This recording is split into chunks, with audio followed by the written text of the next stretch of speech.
Welcome everyone. We're going to start in just a minute, let the rest of the group join us here. Just another 30 seconds or so to let everybody get into the Zoom room and we will get started. And thanks for joining us this afternoon.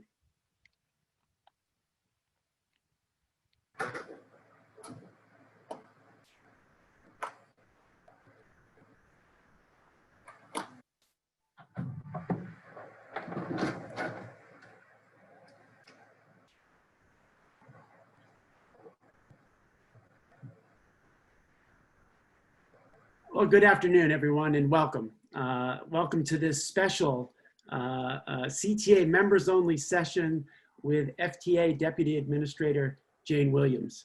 I'm Scott Bogren. I'm the Executive Director here at CTAA, and on behalf of our staff and board, we're just so pleased that you've taken the time to join us today and engage in this really important discussion we're going to have with Jane Williams, who is really a friend to CTA and to really all of transit. Let me go over a couple of just kind of the room rules here. This session is going to be held in a webinar format. Everyone who is in the room now is muted. We have collected questions ahead of time that we will be going through after Jane makes her presentation. And I wanted to reiterate that this session is not for members of the media and is designed to be an open dialogue between CTA members and FTA Deputy Administrator Jane Williams, and nothing here that we will discuss today is for attribution. Let me go over the agenda really quickly. We are going to have I'll introduce Jane. She will introduce a video from U.S. Secretary of Transportation Elaine Chao. We are playing the video over Zoom, and sometimes there's a slight difference between the video and the audio. I'll ask your patience with that. I don't think it'll be an issue, but most importantly is the message that will be conveyed in the video, which we think is critical. And again, after the video, Jane will have her remarks. Then we'll go through some of the pre-submitted questions from CTA members, and that'll be a wrap. So let me do the honor of introducing FTA Deputy Administrator Jane Williams. A little about Jane from her bio. She has 20 years experience, executive experience, previously with both the U.S. Departments of Energy and Labor. She leads the Federal Transit Administration, which is an agency of more than 500 people, 10 regional offices, and an annual budget of more than $13 billion. Since joining FTA 3 years ago, August of 2017, she is focused on implementing Transportation Secretary Chao's 3 priorities, which are safety, infrastructure investment, and innovation. For the past 5 months, as you can imagine, Jane has been capably leading the Federal Transit Administration in its response to the onset of the COVID-19 pandemic. That has included implementing the CARES Act provisions, which I would say FTA and Jane's team got the apportionments out a day ahead of schedule, which was a heavy lift since they had a week to do that. She's also organized tons of listening sessions and really continued an open and engaged dialogue with all of us in the transit field, and really has provided a lot of leadership. She's proven herself, I'm gonna leave the bio now and tell you that Jane has really proven herself to be a powerful and hardworking advocate for rural, small urban, and tribal transit during her tenure. And that is something that we've really grown to appreciate here among CTA members and staff and board. And some of the examples, the way that kind of hardworking dedication manifests itself, I recall 18 months ago, the day the federal government's closure ended, Jane and her team had literally the grant funds that had been held up while the federal government was closed. Within 36 hours, they were out the door. And that was at a time when we thought, wow, what could be a bigger challenge to a group of leaders at the Federal Transit Administration than the federal government closing? Little did we know what we'd be dealing with today. let's talk a little bit about FTA's response to COVID-19. Distributed 14 million masks. Think about that number for a second. Has distributed and working with $25 billion of additional appropriations that they have worked through the CARES Act. And in the middle of all of the work on COVID-19 and the response, what did we see earlier this morning? The work that we all really need continuing, like $464 million in competitive bus grants being announced, is also going on. So all of those things, I think, prove that, you know, her leadership and really the team she's put together and their work on behalf of all of us. So she's also never missed a chance to talk to CTA members, always been at our expos when we've had them, and really done a great job of reaching out. So Jane, it's really my pleasure to introduce you today, and I'm going to allow you to take over now and introduce the Secretary's video. Great, thank you, Scott, and good afternoon. Thank you for that kind introduction. You know, I come from rural America. I'm a city girl, but I actually grew up in the rural part of Cecil County, Maryland, in the beautiful area of the northern part of the Chesapeake Bay. So my roots are there, even though I am much more acclimated to the city now. Let me begin with a welcome message video from our Secretary, Elaine L. Chow.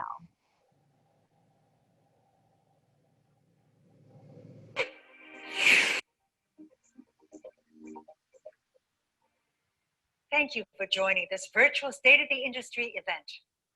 Transit services are such a vital resource for so many people across the country.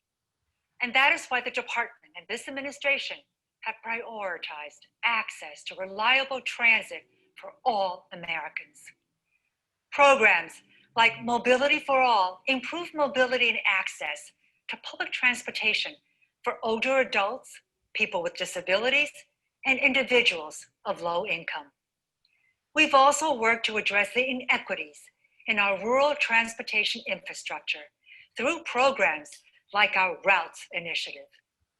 And we've expanded many of our loan programs to ensure access for transit providers in rural and small urban areas. In fact, this administration has more than doubled the percent of competitive funds provided to rural areas. And we've also increased support to small urban areas by almost 50%. Community Transportation Association of America, your members do so much to support critical transportation needs. And now you're at the forefront of the transit industry's response to COVID-19. We so appreciate all that you do to ensure reliable, accessible, safe transit for people across the country. Please enjoy this gathering, and thank you again.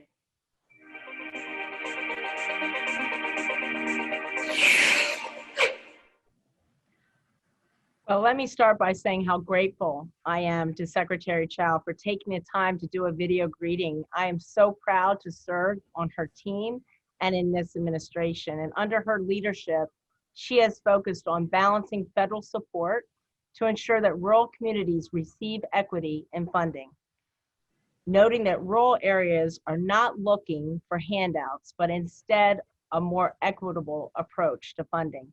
And so our partnership with CTAA cannot be more important. So let me begin by saying a few words about Scott. I've worked closely with Scott now for over 3 years, and of the many people I've met in the transit industry, he is truly a leader who is clearly dedicated to helping all of you in your mission to serve your community's transportation needs. You could not ask for a better advocate to represent you in DC. Thank you, Scott, for all you do for transit across America. Thank you. I'm very happy to join you, even if it is virtually, to highlight what is happening at FTA and our partnership with the transit industry, specifically tailored to small urban and rural transit systems across America. CTAA is vital in our work to support public transportation in communities across the United States to help people get to jobs, to get to education and healthcare, as well as other community services. You know, safety has always been Secretary Chow's #1 priority, and it has certainly been all of our focus during this COVID-19 public health emergency. So let me begin by first saying thank you. Thank you for all that you're doing in transit. The transit industry has provided essential transportation services to communities large and small across all of America. You have transported essential workers in healthcare, emergency response, and food services, jobs that have sustained all of us over the past few months. During these incredible challenges, you have demonstrated your resilience and your dedication to provide critical services for every American who counts on it every single day. You continue to step up to help people in your communities, including partnering with local organizations to ensure that people, particularly those who are at high risk, receive food and access to essential services.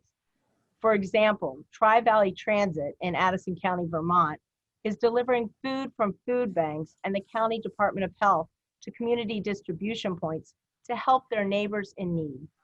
They've also extended their service hours to help older adults travel to grocery stores, to take advantage of special shopping hours, and work with local schools to deliver summer meals for kids.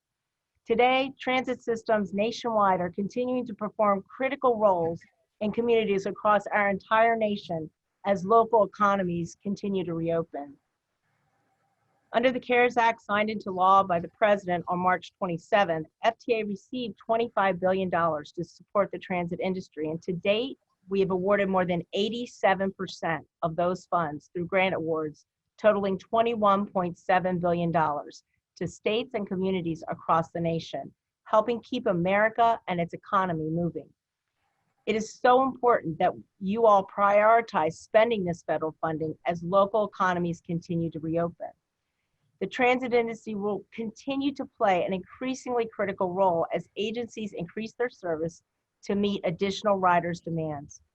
We are working to support you with personal protective equipment, or PPE, as Scott mentioned. And as you know, the Trump administration distributed more than 100 million protective face coverings to critical transportation workers and sent additional shipments for agencies to distribute to their riders. And as part of that effort, the administration sent 14.2 million protective face coverings to the transit industry, specifically for frontline workers and riders. Those distribution of face coverings is the latest example of the administration's commitment to safety throughout the transportation industry. FTA has also facilitated coordination between CTAA and APTA to develop a list of sources for products to help the transit industry recover. The vendor list provides links to over 200 vendors who offer products related to COVID-19 recovery, and it was posted on FTA's website just last week. And it's also, I believe, on CTAA and APTA's website as well. In addition, infrastructure investment has also been a priority for the Trump administration, with a special focus towards balancing our federal support between the nation's urban and rural areas. To address this disparity, the Secretary developed the TIFIA Rural Projects Initiative program as part of the Routes Initiative that you heard her mention. This ensures that we consider rural transportation infrastructure's unique challenges and keeps our rural communities economically competitive. The Rural Project Initiative makes TIFIA financing more accessible to small communities and offers some significant benefits and savings to rural sponsors. In fact, 3 transit agencies have filed letters of intent to notify the department of their interest in accessing this funding. Within FTA, we continue to include projects from rural and small urban America as part of our competitive grant selections. So let me take a moment to highlight some of FTA's recent infrastructure investments. Just this morning, as Scott mentioned, Secretary Chow announced the Trump administration's investment of nearly $500 million in buses and bus facilities throughout the nation to repair, restore, and rebuild our critical transit infrastructure and improve access and mobility for riders across America who depend on public transportation every day. Much of the federal funding support from this program will reach rural areas and small urban centers, And these areas have also received a significant share of other competitive programs. For example, in June, rural and small urban areas were awarded $63 million in FY 2020 low or no emissions competitive funding, which was 49% of the total funding awarded through the program. Also in June, $2 million or 56% of Mobility for All competitive funding was awarded to rural and small urban areas. As you know, this is one of our newest programs that support improved mobility options for older adults and individuals with disabilities and people of low income.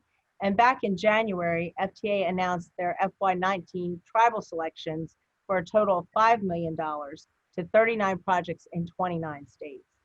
None of these would be possible without FTA Associate Administrator Bruce Robinson, who with his team does great work to manage our rural programs and ensure our grantees get the funding and technical assistance they need to be successful in what is sometimes a very complex process. These FTA-supported projects improve access to critical services for people who need it the most.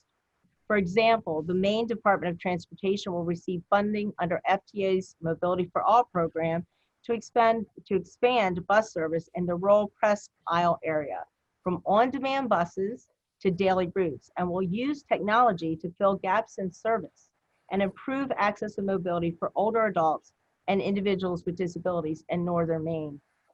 Flint MTA also received a Mobility for All grant to expand its same-day, on-demand transportation program for veterans and people seeking treatment from substance abuse disorders. The program makes it so much easier for rural residents who have had to travel long distances to get to healthcare facilities. And since we just observed the 30th anniversary of the Americans with Disabilities Act, I am happy to say that FTA works every day to ensure accessibility in transportation across America, investing more than $50 million in pursuit of accessibility through several initiatives, including the Mobility for All program. Many of you know Secretary Chow has also made innovation one of her top priorities, and I'm sure it's not lost on any of you how important innovation is in this unprecedented time within the industry. It's key to meeting today's challenges and the expectations of riders on all modes of transportation. So FTA supports creative solutions that incorporate 21st century technology innovation to enable people to reach jobs and school, healthcare, and other critical community services, especially in rural areas. So in March, when we announced our 25 projects under the Integrated Mobility Innovation, or IMI program, we expanded the field of innovation to improve the safety of riders, operators, and maintenance personnel during the COVID-19 public health emergency, with a focus on contactless payment systems and healthcare emergency transportation. So later this month, we plan to announce $14 million in funding for projects under our AIM initiative, Accelerating Innovative Mobility. And these grants will help America advance new technologies that provide more efficient and frequent service, enhancing the overall rider experience that leads to better mobility. These selected projects are the latest in transportation technologies and services and include microtransit, multimodal mobility services, automation, and contactless integrated fare payment systems.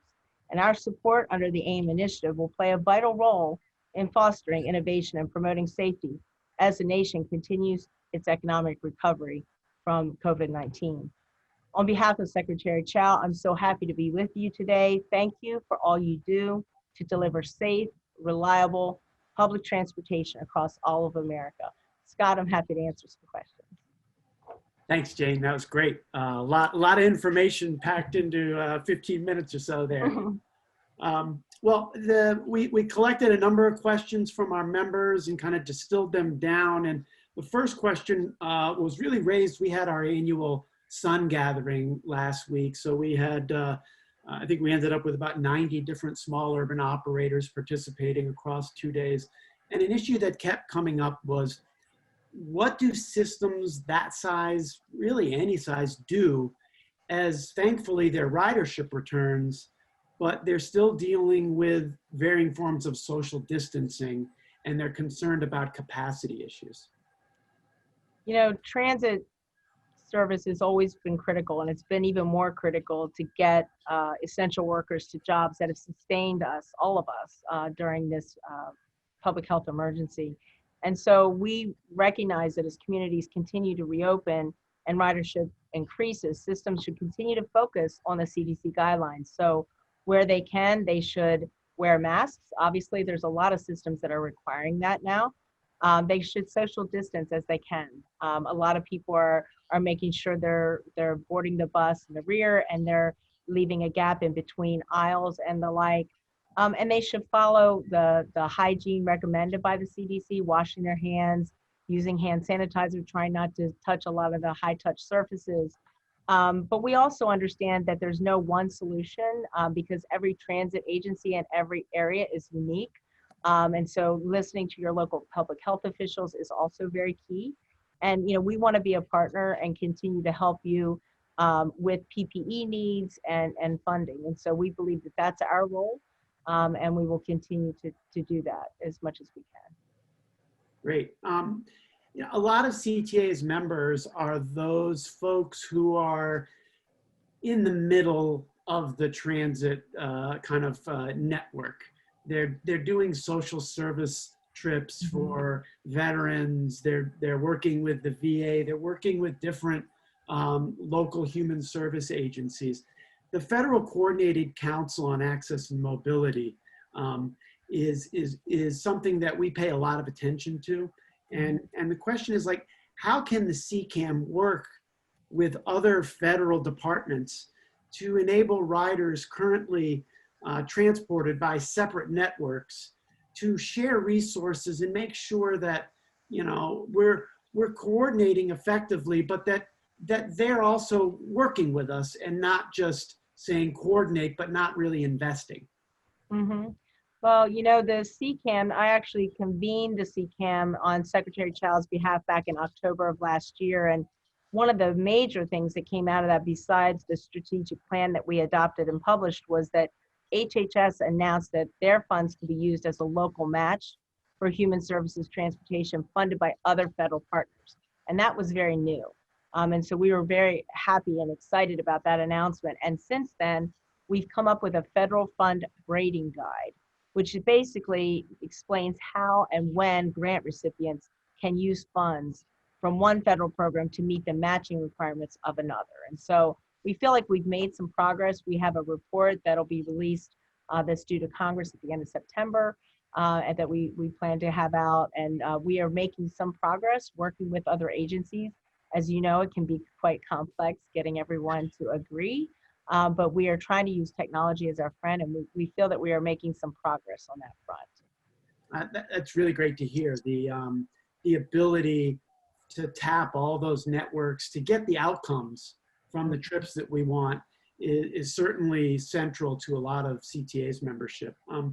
Along those lines, you mentioned a lot of the PPE distribution, and you know, your FTA's role in doing that, we're really interested in, but also some CTA members, maybe they're focused on something like non-emergency medical transportation, and they may have like fallen through the cracks. And we also heard from several members saying, how do they kind of raise up a flag to let somebody know that, boy, they could use a box of those masks and that kind of thing? Well, you know, safety is Secretary Child's #1 priority, and it's certainly been a focus of ours throughout the public health emergency. You know, the Trump administration facilitated 100 million masks just for the transportation network. And so 14.2 of those went to transit, but if there were people that fell between the cracks, then we need to know about that and raise that up. They were distributed in that whole of government approach that the president mentioned, where we were able to ramp up the production of those masks. And so they were distributed through FEMA, but we did the data collection to help support that. So if there's agencies that haven't received any, you know, please let us know. We would be happy to try and elevate that to our folks here to see, you know, if there's more in stock that we can get those out to the people who really need them. You know, we also, as you know, Scott, worked with you and APT on the vendor list. Yeah. And so that is now recently up to help smaller agencies that may not have the same kind of needs as the large urban agencies may, to know where to go to find cleaning supplies and PPE and the like, so that they have a better idea where to go for solutions. But we're happy to find out if there's additional masks available and get them out to people who need them. So any members out there, if that's an issue for you, why don't you let CTAA know, and we'll kind of be a clearinghouse for that so that we can organize it and get it through to either the regions or directly with FTA. Absolutely. Jane and I, we talk a couple times a month easily, and you know, these ongoing dialogues have been really informative, and I've learned a lot. And one of the things in our last call, this August has been already, feels like it's already been a month's worth of work here, and we're all the way through to August 11th. You know, we've got the CARES Act kind of 2.0 being bounced around here in DC. We've got trying to work with the CARES Act funds. And oh, there's this little notion of the reauthorization of the FAST Act, which expires at the end of September. Several members wanted to know if you could discuss the administration's kind of priorities when it comes to reauthorizing the FAST Act. Not to mention our appropriations that also runs out. Yeah. There's a couple things we've been busy with. Just a few things going on. It's not a quiet August in Washington, D.C. No. That is for sure. Although Congress is out right now, although they are subject to a 24-hour recall. Yeah. You know, as far as reauthorization, ultimately the ball is in Congress's court. They reauthorize and fund the surface transportation program. But what I can tell you is that the department is moving swiftly and purposefully in making infrastructure investments with the resources we already have been provided. And we're trying to build those projects with funding and build them in a way that's easier and more streamlined.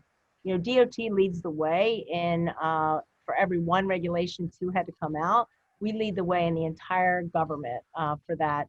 In fact, we have $4.37 billion in savings on regulatory costs.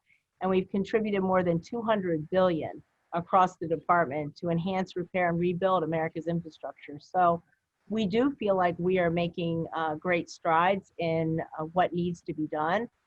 In fact, in CIG, you know, a program that I know many of your members don't necessarily participate in, but one that's always in the news, and we've taken some criticism on, you know, we've provided funding and allocations for 36 projects totaling $9.4 billion in commitments to transit infrastructure investment. And so we are continuing to do that, as well as answering the mail every time we have an emergency, which we just had a hurricane. Thankfully, it doesn't seem like we've had too much damage yet that has come in on that, but you know, we are in the thick of hurricane season, and so we are not even out of the woods yet on that. So, you know, we really believe that we are doing all that we can on the COVID-19 emergency with helping the industry, and are focused on that. And when talks, you know, re-up with reauthorization, will be there, you know, trying to help the administration negotiate with the Congress on what that'll look like. But I think right now we are focused on the public health emergency and making sure the industry has what it needs to recover. Yeah, understood. And that focus is, I'm sure, more than enough. One of the issues that kind of immediately comes to mind is that this discussion right now about another iteration of supplemental appropriations. We'll just call it a CARES Act 2.0. And, you know, the notion of the spend down.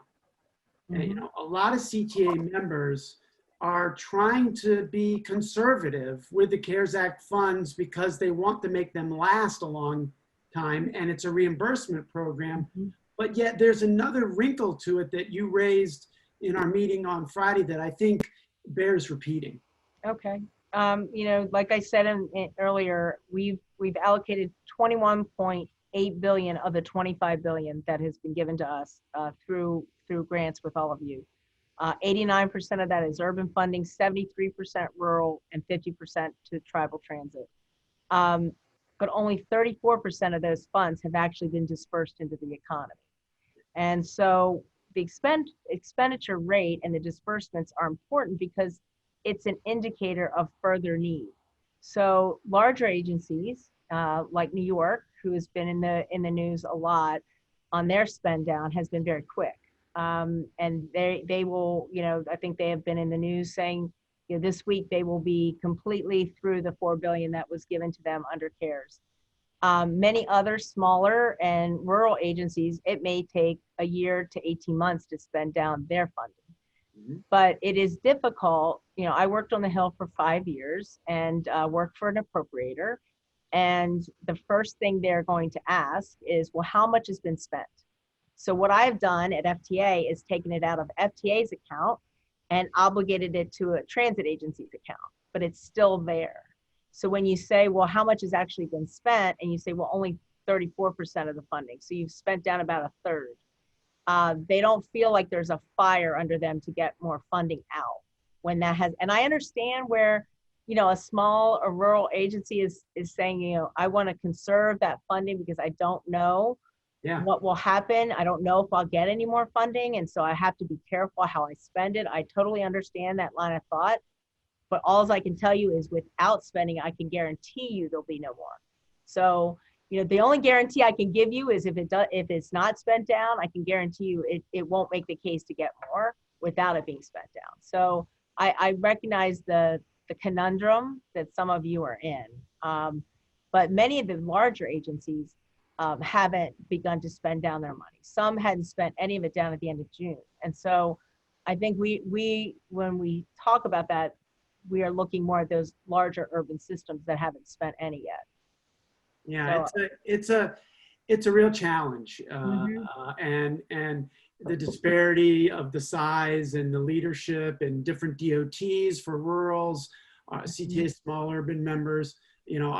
As you've heard me say, seems like every other week. We believe in the formula programs. We know that that's something that works, and so. Next question was along the lines, you guys have done a lot of listening sessions. I know you've got more scheduled for this month. I listened in to the one. I'm sorry, we're getting some feedback here. I listened to the one week and a half ago on kind of winning back ridership. It was great to hear a rural system like TVT and Jim Moulton participating. We always appreciate that. You've done enough of this. We're all just kind of curious, what are your takeaways that you're getting from these sessions? We're trying to focus on being a good federal partner. And part of that, which has been a hallmark of my leadership here at FTA, is being a good listener. Listening to what it is the industry needs. Also allowing transit agencies to speak to one another, using our convening authority to listen and allow them to share best practices, and quite frankly, sometimes share what's not really working too well, so others don't make the same mistakes. And so, under Henrika Buchanan's leadership, she is leading all the efforts for us on COVID-19 response. We wanted to make sure that we provided a forum for that exchange and that we could help facilitate that as your federal partner. And we've learned, a lot about how things are going. And what we continue to learn is when you look at one transit agency, you've seen one transit agency. It's very unique. And the health emergency has not changed that at all. In fact, it's made it even more unique. As we started through this, the Northeast was hit very hard. California, the Pacific Northwest was hit very hard. And then all of a sudden it was in the South, and moved from the Southeast all the way to the Southwest. And now it's in Middle America too. So it just goes to show you that it is very unique approaches, but sometimes what works one place will work in another. And so providing those takeaways, I think, is really important. We have decided that we're publishing a COVID-19 resource tool detailing relevant federal guidance for people to see, so they can have a place to go for a tool. That we're also establishing, our listening sessions, as you said, through the end of 2020, we'll be having them. We are also publishing the COVID-19 recovery practices and transits resource. And then we're going to set up an online discussion forum to facilitate further peer exchange too. So we are always trying to be a good listener and provide that forum for transit operators of all sizes to exchange ideas, and to make sure that if there are things that didn't really work really well, that we allow those exchanges to happen so others don't make those same mistakes. And so there's a lot of experimentation going on. with types of cleaning and how you do it, how often you do it, what types of things you're using. And it's been really interesting to hear some of the dialogues. We've really been grateful for everybody's participation. I've tried to listen into most of them, and I've always picked up a couple of interesting ideas or things that we've kind of pointed to and said, oh, we need to share that with our folks. So it's been really useful. You know, initially, a lot of systems reaction to COVID-19 was the obvious. You know, they reduced service. And as they reduced service, I talked to a lot of our members who kind of were considering service design changes for when and as they reintroduce service. You know, I know that you mentioned through a lot of the different grant programs, ideas like contactless payments and things that a lot of CTA members, if they weren't already contemplating, they're now full bore on these things because it's clear that that's where we're headed in a lot of these things. How are you working with smaller transit operators on these kinds of innovation and technology issues? So we really try to work with our rural and small urban partners through our discretionary grant programs. Specifically, I'm thinking of our IMI program. We had 17 of the 25 projects that were selected went to rural America, and it represented about 13.6 million in funding. And what we did this year for across all of our discretionary grant programs was put in an innovation piece to help drive the industry to innovate. Because we already knew before even the public health emergency happened that transit needed to be better at meeting their riders' demands, that people were wanting and needing more, and that we either had to meet those demands or be left at the station. And so we really wanted to provide an incentive for transit providers to really listen to what their riders wanted. And part of that was integrated fare payment, you know, not having 16 different fare cards if you had to transfer between bus or train or ferry. Contactless has become incredibly important during the public health emergency. So part of the, I think you'll see some of our AIM funding for projects as that comes out. I think, you know, we have focused a lot of our COVID, you know, response in those projects, even though that wasn't part of the NOFO. Some of those initiatives will help fight the public health emergency that we're in right now with contactless payments. So we've tried to make sure that we balance those needs in rural and small urban America, because without transit there, you know, it's incredibly critical for those populations to have access to transit. And so especially those populations that are at risk that you all serve. And so we really want to be a good partner in that. And so we've tried to make sure that we look at those opportunities for you all. And bringing up those at-risk populations, a good group of CTA members are 5310 recipients, so serving people with disabilities and older adults. And we've advocated on the Hill without success to include the 5310 network, particularly the standalone 5310s, the ones that are part of 530 urbans or rurals, I think are in a little bit better shape, but our membership that are 5310 standalones are really suffering right now. They haven't gotten that kind of CARES Act funds, and a lot of them commented through our questions to say, please ask for support. And so, you know, one of the things that they're really interested in is that 100% federal funding, which they haven't been able to tap yet. Where do you see that right now? You know, unfortunately, our transportation law only allows us to waive requirements on the local share for 5307 and 5311 programs. Yep. So in order to get 5310 into that, we'd have to have a legislative change, and that's the issue. We don't have any flexibility in that because that is in law. Yeah. So you know, unfortunately, it does require more work on the Hill, but it's certainly something that we would certainly support. You know, I appreciate that, and we are working on that, and we'd love to see that included if there is, and if and how the CARES Act 2.0. The last question we had really was very topical. There's been discussion about, again, going back to the parts of the CARES Act funds that you guys have obligated but haven't been spent. And, you know, are there potential changes to the availability of CARES Act funds that would result in some of those funds potentially being withdrawn or taken back in the immediate future? No, not that we're aware of. You know, certainly we have done a really good job of obligating into grants with all of you for those funds. You know, nearly 87% of those are obligated.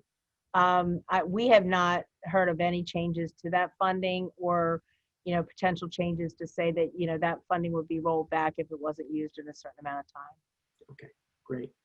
Well, we're kind of running up against time, so that kind of is the list of the questions. And to everybody out there, I wanted to really thank you, Jane, for your ongoing leadership and the time that you've dedicated today to CTAA and its members. And I'd also really like to have like a little shout out to, you have a very capable team, and I get to work with many of them, but both Bailey Woods and Jackie Mason have really done a lot of heavy lifting to get this session up, and we really appreciate the work they've done in making this come together.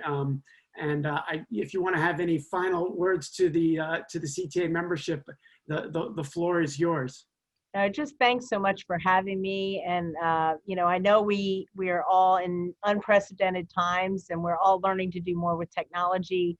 I wish I could be with all of you, you know, personally and in person, but, you know, we are learning how to do things with technology. And I think it's just been an absolute pleasure to work with you, Scott. You are an excellent advocate for your industry, and you are one of the smartest people I know, and how you work the Hill. So if you can't get it done, no one can.